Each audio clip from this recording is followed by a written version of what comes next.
नमस्कार, लोकसंदेश न्यूज चॅनलमध्ये आपलं स्वागत आहे। पाहूयात आजची विशेष बातमी।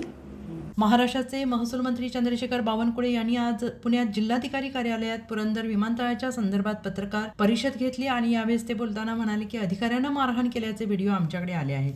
त्याचा तपास केला जाईल। जे निरपराध शेतकरी आणि तरुण आहेत त्यांच्यावरचे गुन्हे कमी करण्याबाबत मुख्यमंत्र्यांशी आणि कॅबिनेटमध्ये चर्चा करणार। राज्याने प्रकल्प ठरवला तर प्रकल्प करावाच लागतो। 8 दिवसात शेतकऱ्यांनी आपल्या काय मागण्या आहेत त्या शेतकऱ्यांनी सरकारला सांगाव्यात।